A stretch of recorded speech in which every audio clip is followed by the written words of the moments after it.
Day number 6, and our guild is getting ready to complete floor number 3. Before we jump into this, I'm going to collect these rewards. You want to make sure you do this. It's easy enough to miss them with just a little red dot over them, and there's a lot of currency there. Once again, I'll show the map. The map isn't changed from the last video. We're to the point now where everybody is teleporting to the central island and rushing in to fight the priest. There's no reason to teleport to both sides of the central island. There's a guardian on both sides, and it's just wasted provisions to fight it. So we finished off both wardens last night, so now the priest is open, so I'll go ahead and head on over there and do my attacks. But since we're on floor number 3, I'm going to collect a little bit of loot on the way. First thing I spot is a relic shrine. I check to make sure I have a spot for the relic. I do. Of the 3 of these, I think the food supply will benefit me the most, so that'll give me an extra attack on the warden, maybe even 2. I'll grab the treasure chest for some currency. Once you hit floor number 3, you should grab every treasure chest in your path, and hopefully this scroll will give me something nice. It gives me a warrior enhancement, so that's great, +1 to my warriors. There's nothing really to the north, just a tent and nothing around it, and not much to the south, so I'm going to head straight on over and do my priest fights. Before I do my priest fights, I'm going to go ahead and spend my enhancements. My warriors are already capped out, and my healers are already capped out, and that's all I'm really using today, so I've got no place to put class enhancements yet until next level. So I can go ahead and set up my first team. Now I'm going to show off 5 different teams here. All 5 of these teams have the potential to do over 1 million points. So I'm gunning for a 5 million score here.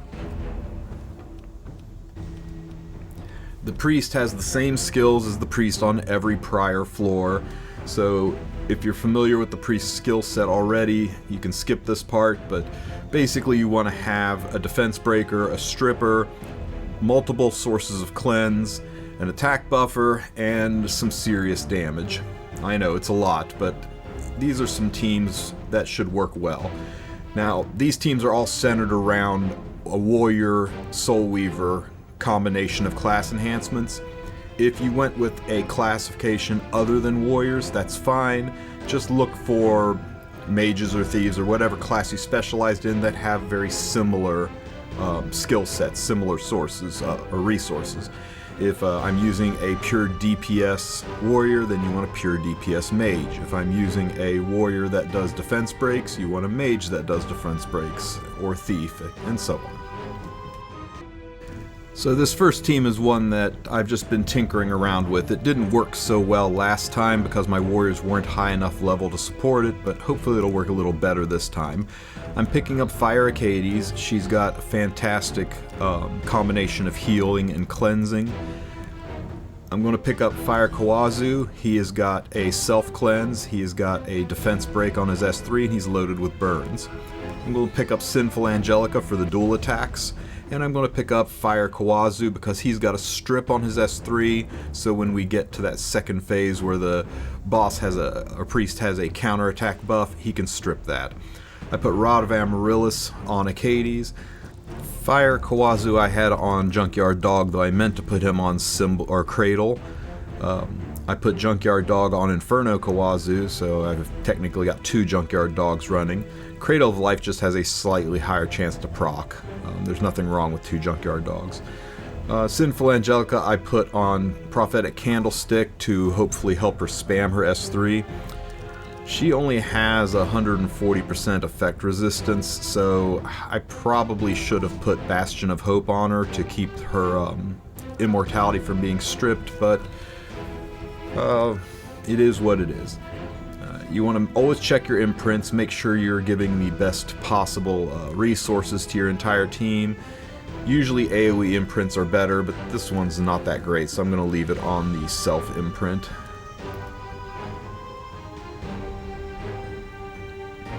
Singelica, I need her to be on the self imprint or she loses her effect resistance and will definitely get stripped. As is, she's got practically a 50-50 chance of losing her immortality.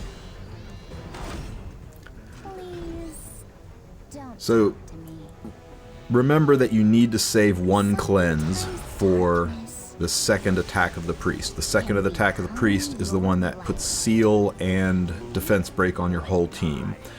I'm going to go ahead and rip Sinful Angelica's S3 for the attack buff, and even though this is the strip that I'm wanting to save, it's a 3-turn cooldown, so I don't have to save this strip because it'll come back around before that turn 5 is up.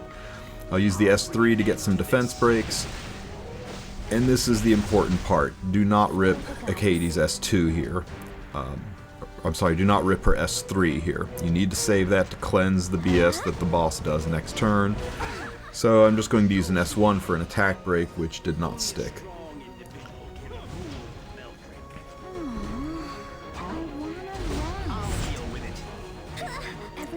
Again, Achates just needs to use her S2. I guess I could have used her S2 last round, but nobody was really damaged.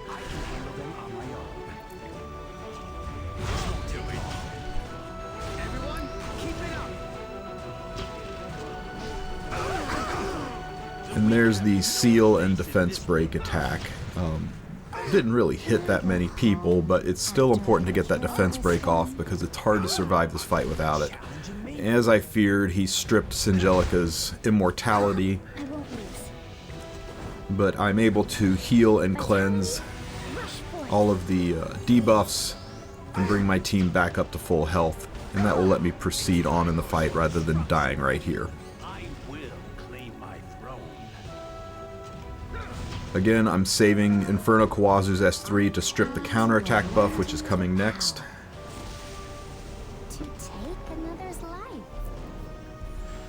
I've got one 2-turn debuff up. Oh, but you know what? It's the next round is the one that I've got to worry about having 3 2-turn debuffs up. So I'm just going to spam some damage here. Okay, so now I need 2 2-turn debuffs going into this 5th attack, or else he will wipe my team. So I'll use Khawazu's S3, and I get Unhealable. That's 1 2-turn debuff. I'll go ahead and heal myself here. Hopefully Singie gets an attack break. She doesn't, but the dual attack got me a 2nd burn. I need a 3rd Junkyard Dog proc here, or this fight is over. I can't use the S3 or it'll remove all of the burns from the detonate, so I've got to use an S1 and just hope Junkyard Dog procs. And it did, so I got my 3 burns and the Unhealable. That gives me 3 debuffs, so the wipe attack does not kill my team. Everybody is pretty hurt here, so I'm going to burn this S3 to heal up. Might have been a waste, but I wanted to be sure. Yeah, I'm glad I did it. Even with a burn, it didn't fully heal Khawazu. So, you notice he's got that dual attack debuff on. I'm going to have to eat a couple of hits until it's Inferno Khawazu's turn.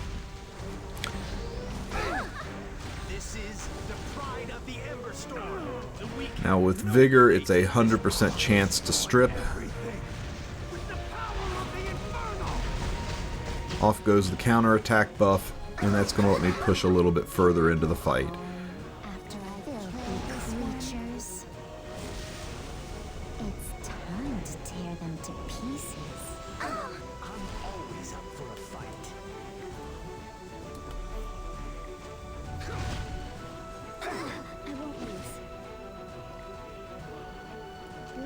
I should have put this heal shield on Inferno Khawazu. There was no reason to heal myself because I'm going to die in this next hit. If I'd shielded Khawazu, I might have gotten just a sliver more damage out of this fight. But still, that's almost 700k damage on my first run. It's not quite the 1 million point team I had hoped for, but I'm going to not complain too much about 700k damage in one run. Okay, so I'm going to move on to the second team, which is my favorite team. This is the one that I used the most last year and got me the highest points.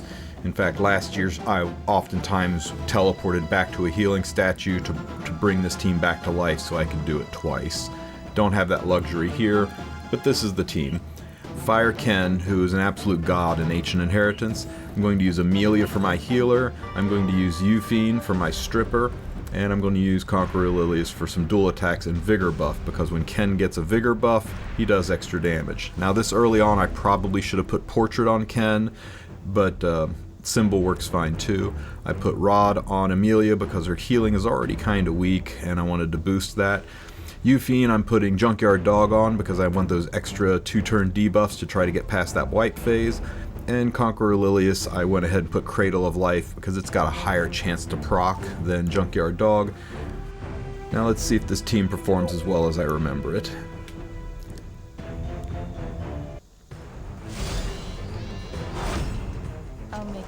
So at the start I'll use my S3 to apply Vigor. There's no reason to use my S2 yet. The S2 only gives you a barrier and I'm not terribly worried about damage this early in the fight. So I'll just S1 and hopefully get a dual attack, but she dual attacks with the healer.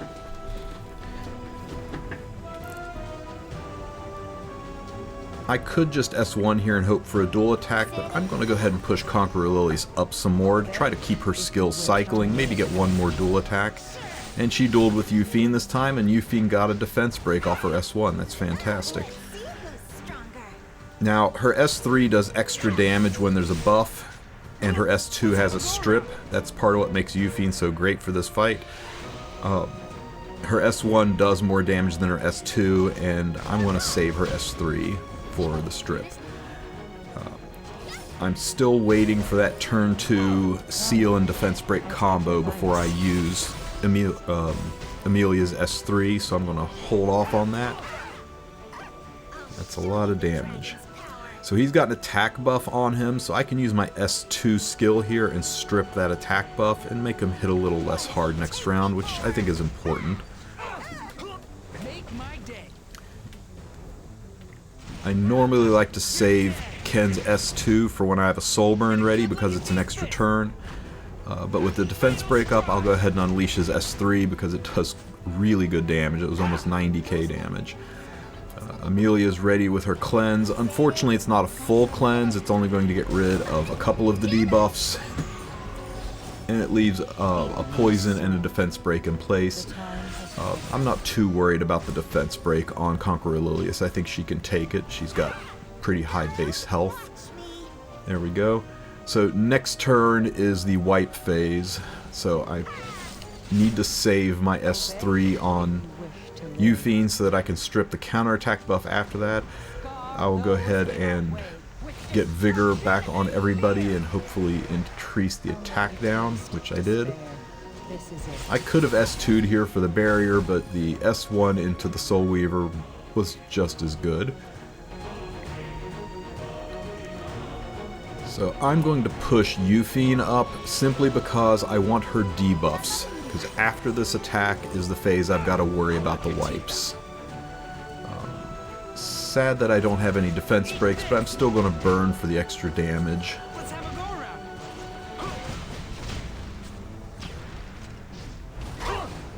Okay, so now I need two 2-turn debuffs on the priest or I'm going to get wiped. So I got a defense break, that's 2 turns. Come, I'll take your life. The time has come. Conqueror Lilius got an attack down debuff from Cradle, so that's 2 turns. I need one more 2-turn debuff here, and I got a burn debuff, so that gave me my 3 debuffs, so I'm protected.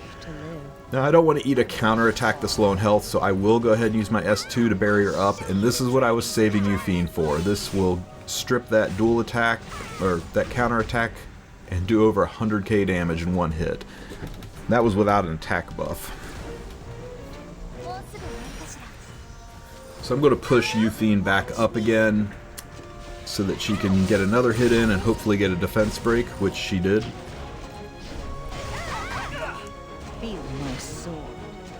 Okay, the seal and the defense break are back, but I think Emilia's S3 is ready. It is, so I can cleanse all that off, put some barriers up.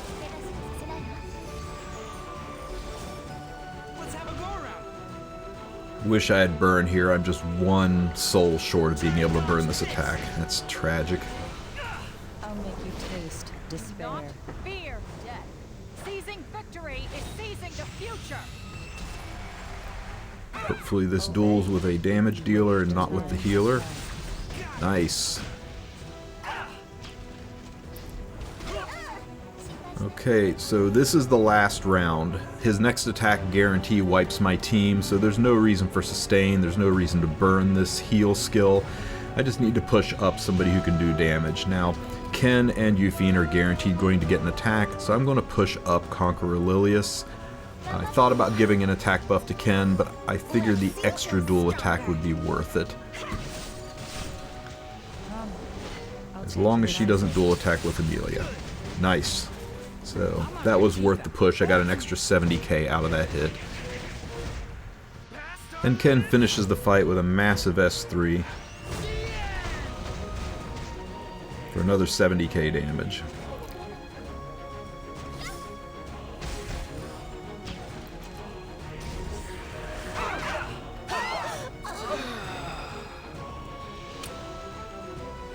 I'll have to do the math on it, but I think that's right around 1.3 million damage from that one team. So we're almost back on track for 1 million damage per run. This is a team that Tundra showed me. It worked real well for him, so I think I'll give it a try. But we're going to run a TaranorGuard cheese with Tam and Iseria, and Kitty Clarissa boosting some extra dual attacks on top of it. So I put Tamarinne on Magahara's Tome to help her with cycling.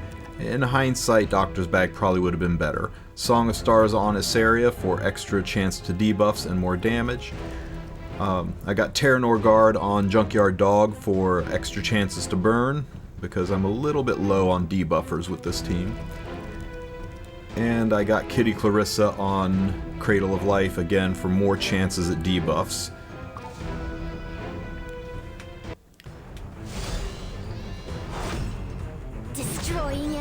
So I made a little bit of a mistake here. I didn't want to use the S3 because I was worried I would need the cleanse later, so I just did an S1 attack.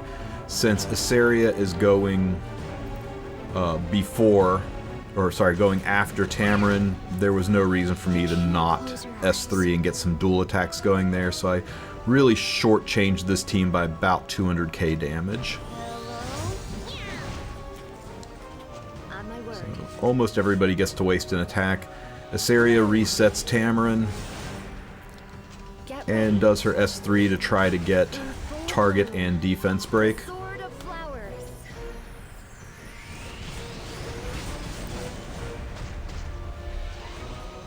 And she gets triple 15%ed. That's lovely. At least I got the defense break from TaranorGuard, so I can start racking up some decent damage. Again, there was no reason to hold back on Kitty transforming, so I'll go ahead and transform her and start some dual attack damage. With Taranorguard not being sealed, the dual attacks will push everybody up. I can transform Tamarinne and go ahead and push everybody up again. And I got 15%ed on the target debuff again.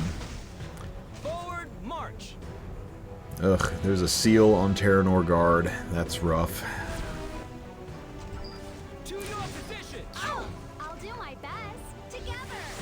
Boy, I really botched this floor. I didn't mean to transform Tam until after the seal debuff was gone. And now I'm not getting any pushes out of the seal. And Iseria's getting ready to die. I will burn to try to get defense break and target. He double 15%ed me again. And Iseria's dead. Man, Tundra is going to be so mad at me. This is a decent team if you don't misplay it like I am here. So, because the seal had to fall away naturally off of TaranorGuard, I missed out on a whole bunch of team CR pushing, and it prevented me from staying ahead of the priest damage, and Iseria paid the price for it.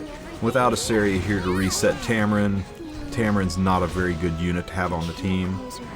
I also lost Iseria's S3, which is my strip, so I have to rely on Kitty Clarissa for my strip.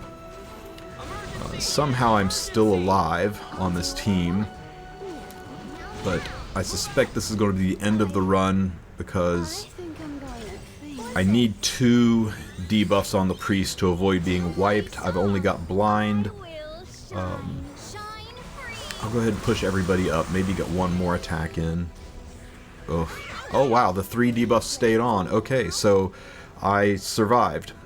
I'm going to burn her S2 to get a guarantee on this because I can't afford for this to miss. I need to strip that dual attack away, or that counter-attack buff away. So I got rid of that. I go ahead and S1 with TaranorGuard for a defense break, which I got. So showing off the resiliency of this team, even without Iseria, it's still pushing pretty deep into the Warden phase. And I'm coming up on 400k damage. And Tamarinne's down. No defense break that time.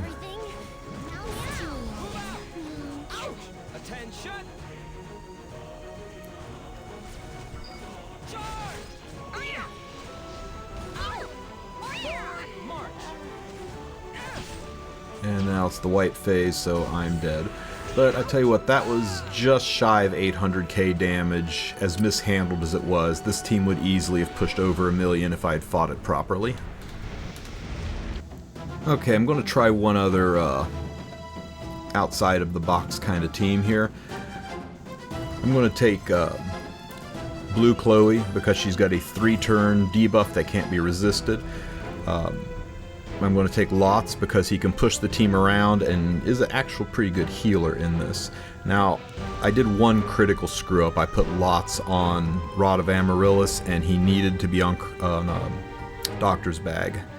Without him on Doctor's Bag, I've got no source of cleanse and the debuff seal phase is going to really hurt.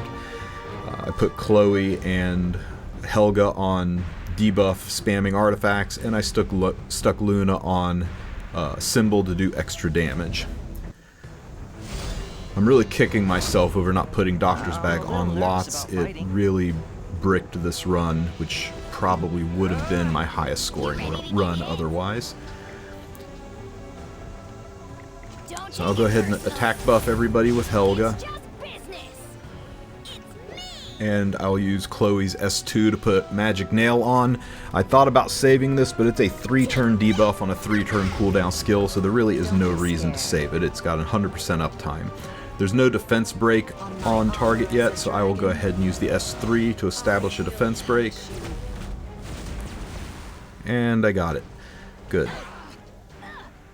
I'm going to go ahead and use Helga's S2 here. It does have a chance to push up the highest attack unit, and CR pushes are good. It did not push. I'm just going to use her S3 here for the damage.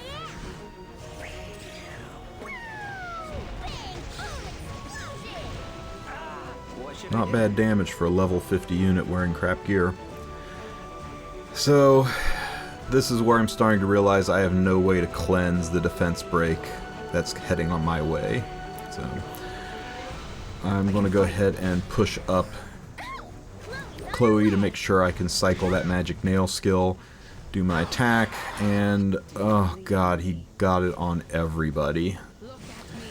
Well, that'll probably end this run. I'll go ahead and soul burn Luna for the damage. I will try to do what I can to keep my team alive with Lots' S3 for healing.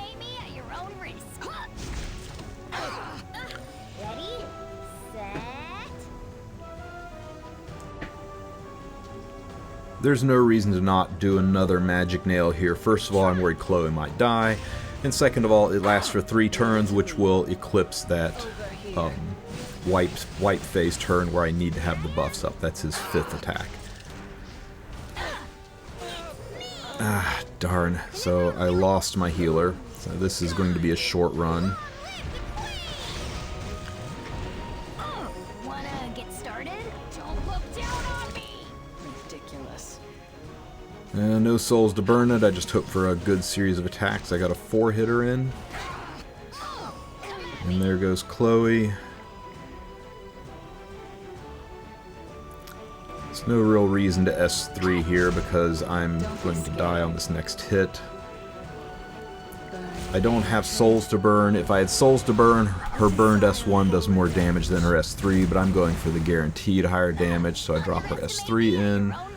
Minor misplay here. I should have used her S2 for the chance to push Luna up. It might have let Luna cut and get one more attack in, but that ends the run because there's not 3 debuffs, and really my health was too low to survive it either way. That's about a 700k run, which easily would have been over 1 million if I had put DrBag on green lots. So even though we're at 4 runs at 3 million, I'm going to say we're still on track for 1 million per team, because you can't fault me for pilot error, right? It's not the team's fault. So my fifth and final team, I'm going to run MediatorKawerik. He is fantastic in this fight. He's got cleanse, he's got attack buff, he's got shields, he's got strip, he's got attack down, all that good stuff. I'm going to run Diene is my healer. I'm putting her on DrBag because I learned my lesson. And then I'm going to run Camilla on a debuffing artifact like Junkyard Dog or Cradle. And I'm going to run CLorina also on Junkyard Dog because I want to be safe. I want to make sure I've got the debuffs to clear that wipe phase. Putting her on Symbol probably would have let me do a little bit more damage, but I'm playing it cautious. I already have barriers, so I'm going to just use her S3 to reduce incoming damage with the anti-crit, and the attack buff will help my team dish out more damage too. Since I got the attack buff, I can go ahead and S1 with Camilla, but I forgot and used her S3 and wasted a hit from CLorina, so that was a bit of a waste.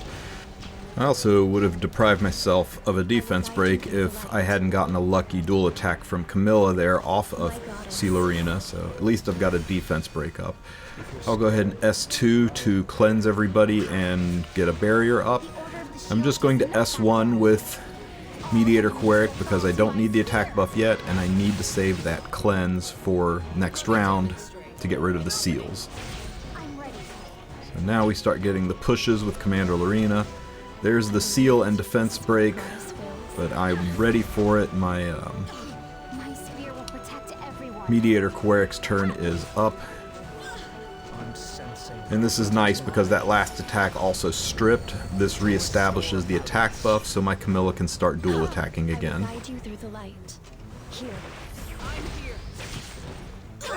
I never fight a losing battle. Allow me to purify. I'm going to S2 just to extend that attack down debuff to help me last a little bit longer in these fights.